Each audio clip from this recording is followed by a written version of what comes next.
Hey friends, and welcome back to my channel. So I recently did the 2020 mid-year 2020 freak out tag that's going around BookTube, and I will link it up here wherever it appears. If you missed it, it was a really good video. But I have to say that. Anyways, I was looking back at 2020 so far, and I kept thinking to myself that I have not really seen anyone go over their 2020 goals and talk about how they're doing with them and if they changed them or anything like that. And I have a lot to talk about for my original goals compared to my goals today. So my goals today are to continue the goals that I had at the beginning of the year, but I'm already thinking about 2021 and changes that I want to see happen on my channel. And not just on my channel, but in my reading life, my reading habits, reading goals, channel goals, and personal life goals that I will talk to you more about closer to the end of the year. Unless you want a video that's kind of just talking about the plans that I have for the future, if you want to see that, give this video a big thumbs up and let me know in the comments below. But let's just get right into this. I do have to say that since starting my YouTube channel and basically starting my goals video for the year 2020 was one of my first BookTube videos. Not my first one. There were a couple book hauls before that and things like that in preparation for BookTube, because I thought you had to have this crazy amount of unread books on your shelf and that you had to constantly be reading and that you just had to have this huge collection of books. But so I went and did what anyone would do, and I bought a ton of books that I had no intention of reading. And yes, I'm shaming myself for it now. I have since unhauled them, and I have this local bookstore where I can get credit for books that they take or that I trade. And that is kind of how I got this collection of books that I'm actually really excited for, or that I've read a lot of these.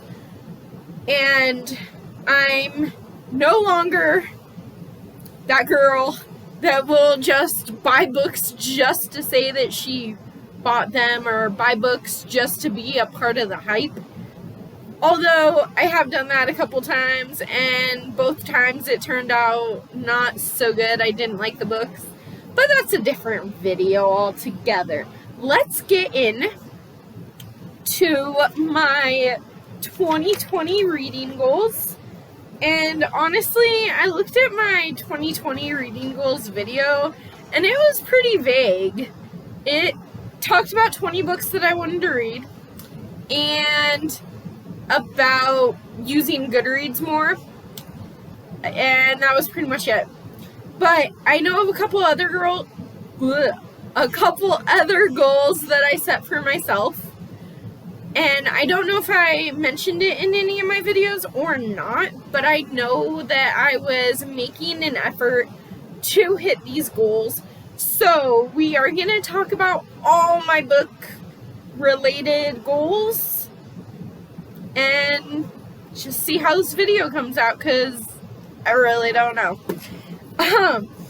The first thing is this little planner has all the videos that I wanted to make, which I didn't do all of them, because life. But I have done quite a few of them, and I'm even getting more active on my other YouTube channel, which is not BookTube. It is just a fun travel adventure type of videos where we do fun challenge. Me and my husband do fun challenges. We travel the world, we fight our fears, and we go on crazy adventures with you. So I'll link that like right here or right here. Hopefully you'll check it out. It'll also be at the end of this video, so you can go check it out and subscribe, so that way you get me 2 videos a week, if not more, because we have some crazy stuff planned over there, and I always have stuff planned over here. But let's start this video with the easy stuff, which is, these are my reading goals. Yeah, they're like literally four things. I had 4 goals in mind this year. Okay, the first one was to use Goodreads. I am very active on Goodreads, and right now you see these books that are not put on the shelf correctly. They're kind of just piled up there. That's because I have not added them to my library on Goodreads, and I have a tendency to get a collection going and then I do it all at once, and it takes me like 2 hours or 3 hours, you know, because why not, you know? But I am very active over there. Every time I start a book, I put it in the Goodreads app, and then I track my progress. Sometimes if it's like a really good book that I just sit down and open, and then I finish it in one sitting, then I don't add it all the time, but it gets added after. I think that makes sense. But my first goal for using Goodreads, I have failed at. But it says no more star rating, just review instead. Now, I have gotten better at reviewing books on Goodreads. I review probably like 60% of them, which sounds like a low number, but that's going from 0 books being reviewed to like 60 or 65% of them being reviewed. So, you know what? I'm on the right track. I'm not going to beat myself up too much about it. I have surpassed my reading goal of reading 52 books. So, back in April, I upped my goal to 100 because I had already read the 52. You know, with the world as crazy as it has been this year, who knew anything about quarantine or COVID or anything like that? You know, I did not know, that's for sure. But with all that going on, I had more time to read. So I am currently at 94 books, I believe. Okay, so in April, I upped it from 52 to 100, and I am at 94 books as of June 22nd, 2020. So I think I will definitely be upping that again. Should I challenge myself to keep this 100 in 6 months going and just do 200 books in a year? That might be the most amount of books I've ever read in a year. But I think I might do it. I'm just crazy enough to try it. And then one of my goals was to read more classics, which I feel like I'm succeeding at. Okay, so I wanted to read one classic a month, as I typically don't reach for classics. I enjoy them somewhat. Usually they're like a 3-star read for me, but I just don't tend to reach for them unless they're Shakespeare. For some reason, I love some William Shakespeare, but my goal was one a month, and I am, as of June 22nd, 2020, I have read 12 classics this year. Okay, as I was saying, I've read 12 classics this year, and we're only halfway through the year, so that's 2 classics a month, which I feel like is pretty good. I'm gonna let you in on a little secret. In 2021, the goal of reading more classics is going bye-bye. Bye-bye. I have other goals that I'm thinking about since I know myself better as a reader, and also I love challenging myself, so I have better goals in mind. But if you want to see a part 2 to this before the end of the year, let me know in the comments below, and we will go in depth about what I'm planning for 2021, or else it'll be a surprise and you'll find out around Christmas time. Alright, and the last goal was to read more outside of my comfort zone, which I do pretty often. I feel like I've read 12 classics, which classics are out of my comfort zone. I've read a few fantasies, mostly middle grade fantasies, but I still don't read fantasy ever, so it's a starting point, okay? And a couple, I don't know, I just tend to like thrillers and scary stuff when I read, or hard-hitting contemporaries. But I feel like I've done a really good job in reading outside my comfort zone. I don't know why I'm putting this way. So, I had 3 reading challenges at the beginning of the year that I thought I was going to participate in. You heard me right. I thought I was going to participate in them. But you know, life happens, and I've learned to kind of read what I want to and not worry so much about the goals. Well, I'm still reading to my goals, like classics and out of comfort zone, but I just mean for these readathons.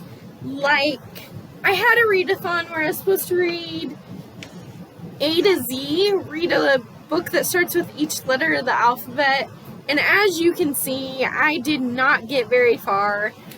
I figured I'm going to be reading a bunch, so I'm probably going to get all the letters anyway, so I don't really need that one. But I have been keeping up with my monthly themes. I don't remember where I found this, but I have 2020 monthly reading. So in January, we had to read A Winter Wonderland. So it had to be something set in a fairy tale-esque place, or where it snowed, or however you interpreted Winter Wonderland. I read Alice in Wonderland for the first time, and Through the Looking Glass, which is part of the Alice series. And I counted that. It still works. Then in February, the theme was Seeing Red, so it could be a love story, it could be a murder, it could have red on the cover. I only read one book for that in the month of February, and that was the I-5 Killer. So it had murder in it, and there was blood on the cover. I have since unhauled it. It was good. I enjoyed it because I love nonfiction, true crime. I love learning about true crime. I find that I actually like documentaries and things on TV better than the actual books, generally speaking, for true crime. But I used to love true crime a lot. So I was kind of testing the waters to see if I liked it anymore. It was okay, you know. Then in March, the goal was a subgenre of your favorite genre. So for that, I picked hard-hitting contemporary because I don't like contemporaries unless they're hard-hitting.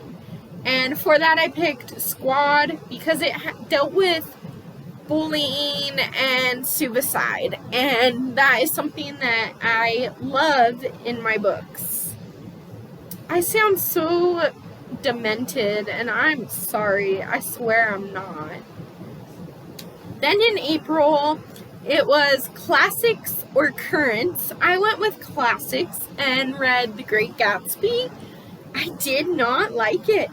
My friends said that I would love it, or that they loved it.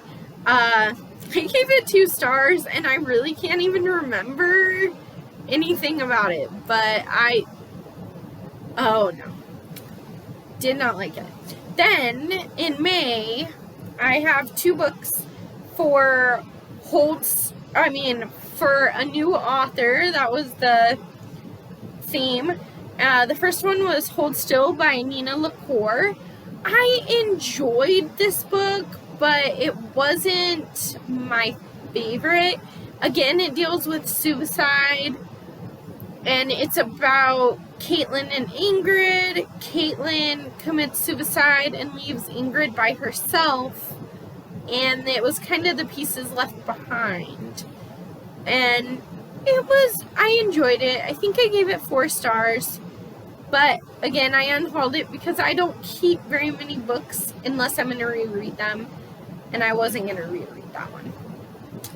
And then Maggie Stiefvater was the other new author for me. I read The Raven Boys as a book taste test challenge. So I read 3 of Books and Lala's favorite books.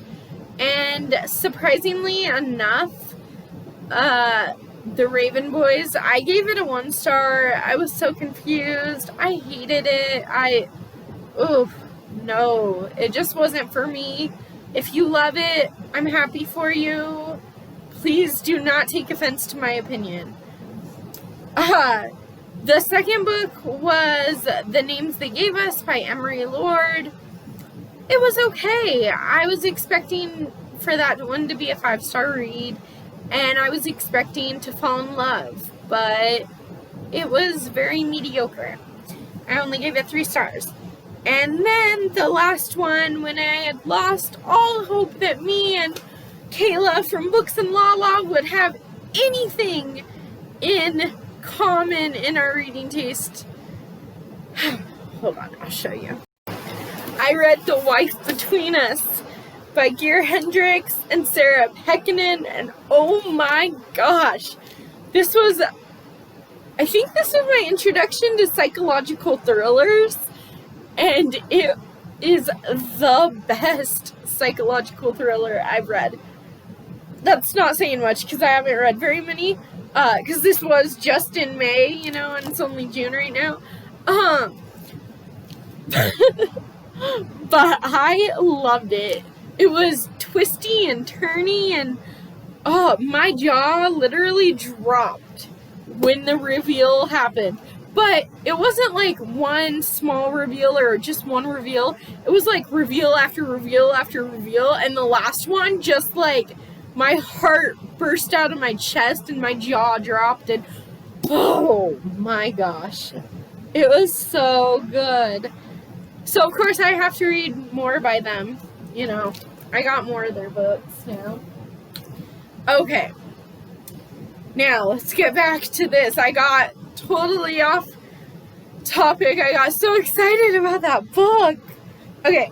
And then this month, June, it has to have a name or a number in the title.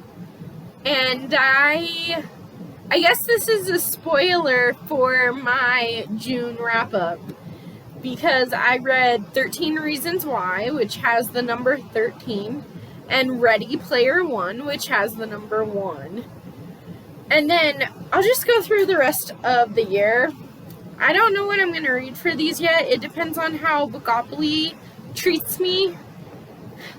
But July is around or out of the world. So it doesn't take place where I live, which is the United States. So it has to take place somewhere else. That I feel like won't be too hard. Then in August, it's a creature feature. That one is going to be really tough for me because I can't think of a single book that features a creature. But I am maybe going book shopping before July. So I'll just have to find a creature feature. Then in September, it's a book that includes letters or pictures, etc. So I have plenty of middle grade that would work for that. Or I found a couple series that I like that are in like letter or journal format. I think that would count. Then October is Thrills and Chills, which I read thrills all year round, and they are one of my all-time favorites. November, Dynamic Duos. Interesting. Ooh, maybe I could read the other book by Gare Hendricks and Sarah Pekkanen for November. Who am I kidding? I'm not going to wait till November. Probably going to crack that book open tonight. Okay, and then December is Sugar, Spice, and Everything Nice. So I could interpret that in a lot of ways. And then, like I said, I gave up on the A to Z. Like, I just don't care. And then I started the Pop Sugar Challenge. You can't really see that much. But there's a lot of different challenges. As you can tell, I've gotten quite a few.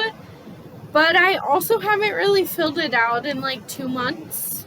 So I might end up giving up on that one as well. And just doing the Goodreads challenge and my monthly challenge. I really love this monthly challenge. Even if it's just like 1 or 2 of the books that I pick, not all of them. I might keep something like this. I found this one online, but I might create my own where most of my books will fit into that category. Maybe, or at least 1 or 2, you know, for the month. I like that. It really helps me focus my reading, and it's just fun for me. And that is all that we have in this handy dandy book. But I also had 20 books I wanted to read in 2020. So I have them all listed in the order that I said on the video. Some of them are crossed out and things. So we'll just go over real quick what I have read, my ratings for them, and what I have yet to read, what I still need to read. Alright, so the first one was Gerald's Game by Stephen King, which was essentially about Gerald and his wife Jessie playing in the bedroom. He handcuffed her, and then he dropped dead. And I thought it was going to be like really scary. She finds out someone's in the house with her, and she's gotta like escape, and like they hold her hostage, and oh my gosh, I'm getting way too excited for a book like that. But if you know of a book where they hold people hostage, please leave it in the comments below, because oh my gosh, I'm all for that. Or any horror book at all, leave in the comments, because I need some suggestions. But I read that, and I gave it 2 stars because it was not what I thought it was going into it. It was more of like a psychological warfare thriller. Not really warfare, but it's like she's going crazy but she's alone in the house, but she's going crazy, and she's trying to get out, and it was just bad. I just didn't like it. Then the next one is one that I still physically own. I know, what a shocker. So the other one, because I wanted to try some Stephen King books, the other one is Rose Madder by Stephen King. I have yet to read this one. But essentially it's about this woman, Rose, who is trying to escape her abusive cop husband, so she fakes her death and leaves. At least that's what I think it is, but I was wrong about the last Stephen King, so I'm probably wrong now. Then my third book, I actually unhauled without reading, so You Don't Want to Know by Lisa Jackson. I've read Lisa Jackson in the past. I really like her. I actually have another one of her books on my shelf to read eventually, but the problem was that with You Don't Want to Know is that it's a mass market paperback, and my eyes are not very good anymore. Even with my glasses, I really need to see an eye doctor. But I can't do a lot of the mass market paperbacks, so I did an unhaul where I got rid of almost all of them, and now I have a few on my shelf again, so someday when I'm feeling up to it, I can read it. It's just that looking at the like tiny font really hurts my eyes, and it gives me a headache. And I know what you're thinking, just excuses, but they're not. It seriously hurts my eyes. So I try to find the mass market paperbacks that I own on audiobooks to kind of help it a little bit. But yeah, I'm not gonna buy any more mass market paperbacks. Even if they're cheaper, I would rather spend a couple extra dollars and not hurt my head from now on. And then the next one is yet another one that I still own, because I haven't read this one either. After the Woods by Kim Savage. So this is about a girl who gets kidnapped, and she survived 3 days in the forest, or in the woods, with her captor. And then now it's a year later, and bodies are popping up in the woods, and they think it's the same person who tried to kidnap her. And I love a good kidnapping story. Again, I sound demented, but this will be sometime this year, I hope. Okay, and then this other one I haven't read yet. It's been on my TBR like 3 times, and I still haven't read it. So I really need to just like get on it. It's on my 20 books to read in 2020. It's been on 2 or 3 TBRs, and yet it's still sitting unread. It is Spin by Lamar Giles. I don't know much about this other than this lady is a DJ, and she goes to a party where she drops dead while she's DJing. And I want to know what happens. Then The Third Victim by Philip Margolin.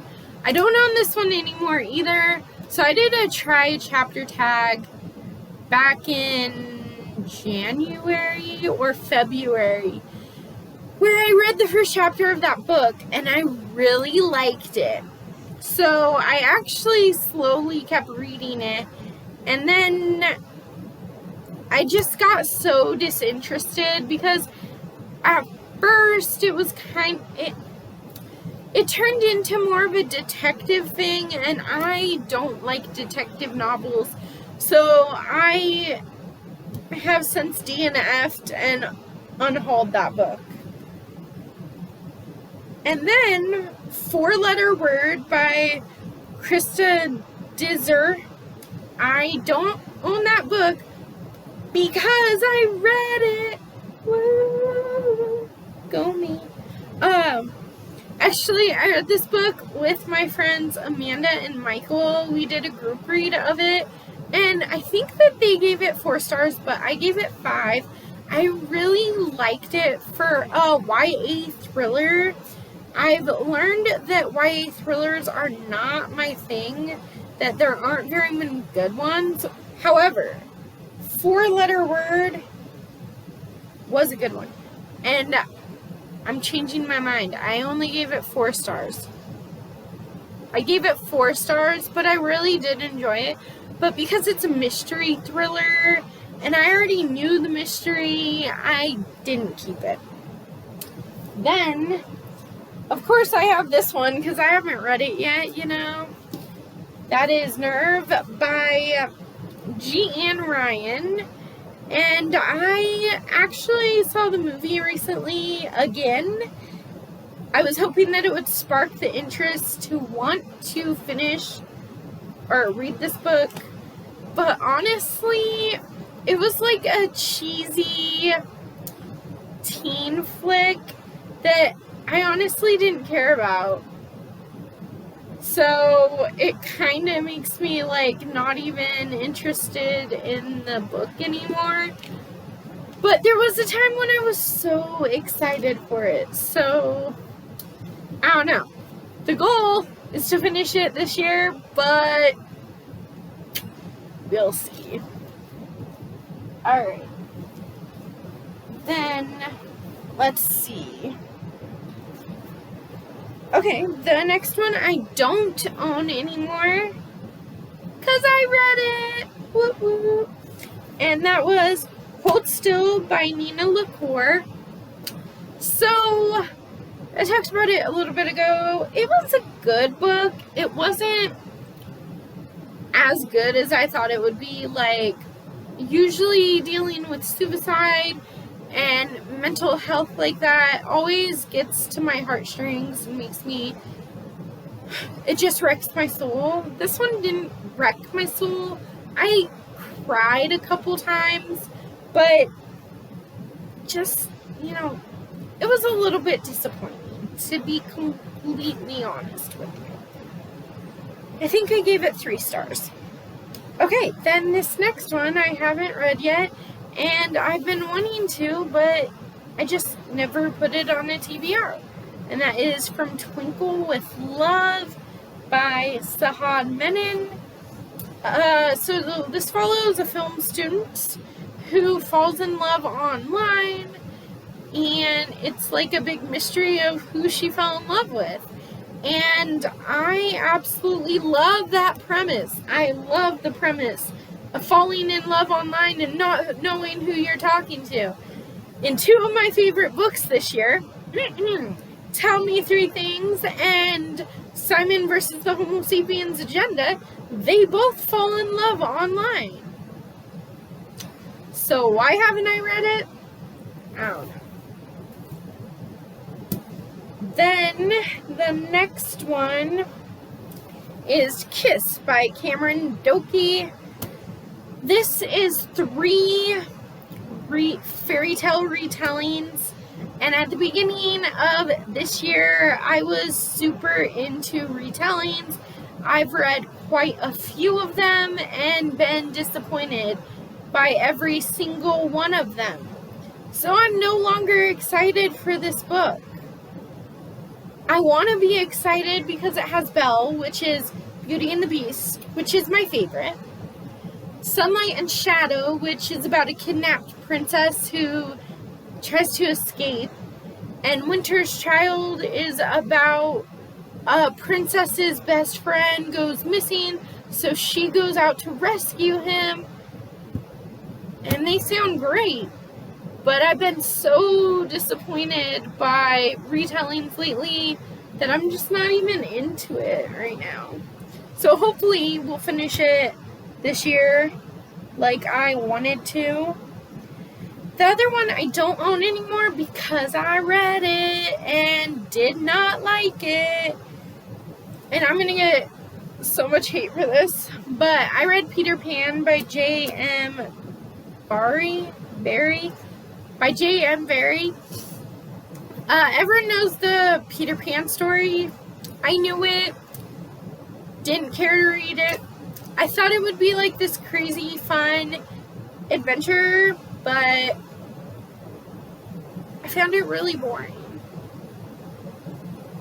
I just didn't like it. I think I gave it 2 stars. Maybe 1 star. I think it was 1 star.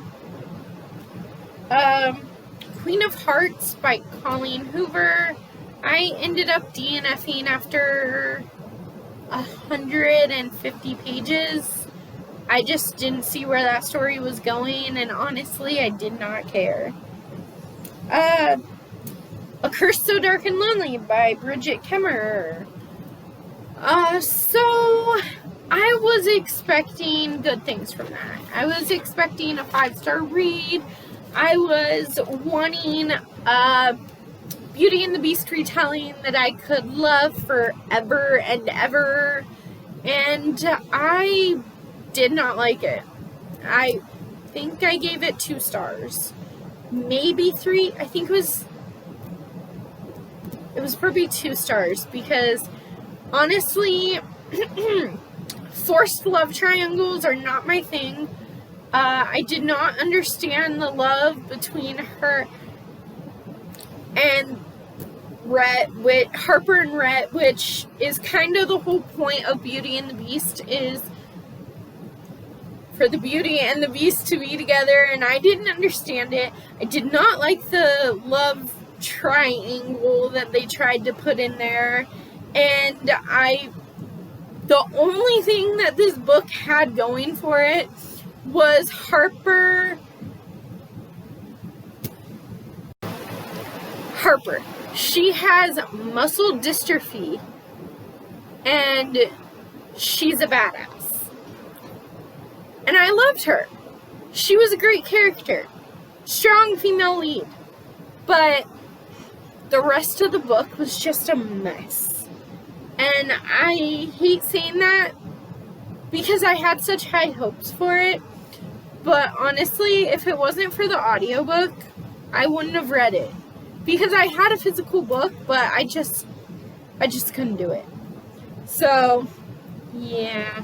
Then I read A Wicked Thing by Rhiannon Thomas, which was a Sleeping Beauty retelling, and I hated it. Gave it 2 stars. Again, not worth your time. Then, okay, these 2 are both 5-star reads for me. So we went from the negative retellings to 2 middle grade books that I read for the first time in my life, both by Roald Dahl. Absolutely love his writing.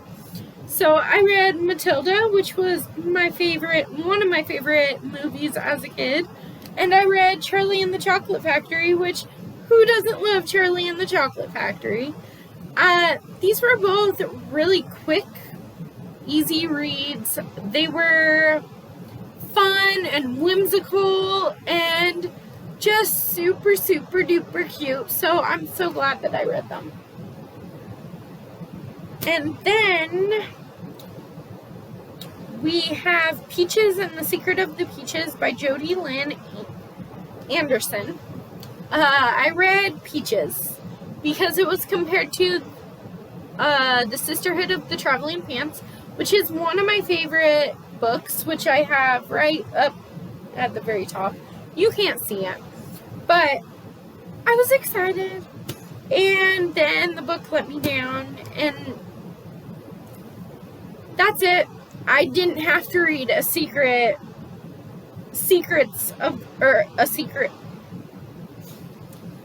didn't have to read Secret of the Peaches because I already read the first one and I didn't like it. So, next. Then I read the beginning of a series that I actually fell in love with. I need to get the next in the series so I can continue on. But that is Confessions of a High School Disaster, freshman year.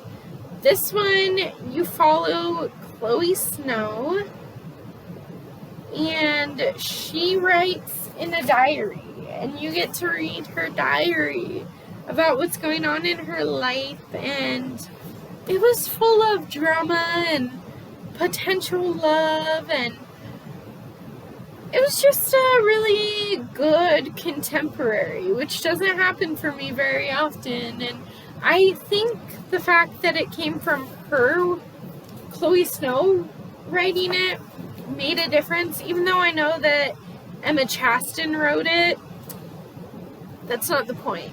It came from her perspective, and I just loved it.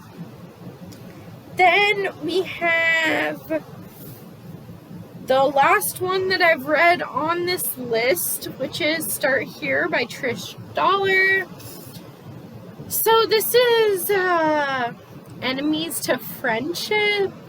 It's a scavenger hunt, and it was just a really cute, feel-good adventure. So, oh man, I can't remember their names. Willa and Taylor don't like each other. They are not friends. The only reason they ever hung out together was because Finley hung out with both of them. But then Finley dies of cancer, and they had this huge sailing adventure planned for after graduation. And they're like, Willa and Taylor are like, we're not going to go, but Finley wants them to go. Before she died, she told them, and I think she wrote them letters. And she created this really cool map that has a scavenger hunt, and it was just so good. It was just a scavenger hunt to find the friendship between the two girls, and you get a little bit of romance in there, and a sailing adventure, and it just made my heart feel nice. And, sometimes you need that. And the last one is one that I have not read yet, and I honestly don't know why. Okay, I do know why. So, Truth or Dare by Jacqueline Green. I saw the movie when it came out a couple years ago. I mostly saw the movie because Lucy Hale is in the movie. And I love Lucy Hale. Anything that she does, I will probably go see. But I didn't love the movie. I liked the acting, but I found the movie to be really cheesy, and I know that that's the point of a lot of those kind of those kind of movies, and the book probably won't be as cheesy, but I kind of feel the same way about Nerve that I do Truth or Dare, where I think that they're just cheesy messes, and I'm not even sure I want to read them anymore. I mean, they're on my 20 books to read in 2020, so I should probably stick with it, but hey, look, they kind of almost match in color. Almost. Not quite. But, yeah, I just don't know anymore, you know? Truth or dare? Choose dare. I don't know. Maybe I'm over that phase of my life. Right? Okay, but that was my check-in on my goals midway through the year video. That's a really long title. It's not going to be titled that. But thanks for hanging out, talking about books. And like I said, if you want to hear about 2021 and my channel and all my goals, then give this video a big thumbs up and subscribe and leave in the comments below if you want that, because I will show you what I'm thinking for next year. I mean, we still have 6 more months, 5 more months, just over 5 months. Oh my gosh. But, you know, never too early to start thinking about it. So, yeah, thanks for hanging out. I'll catch you guys in the next one. Bye.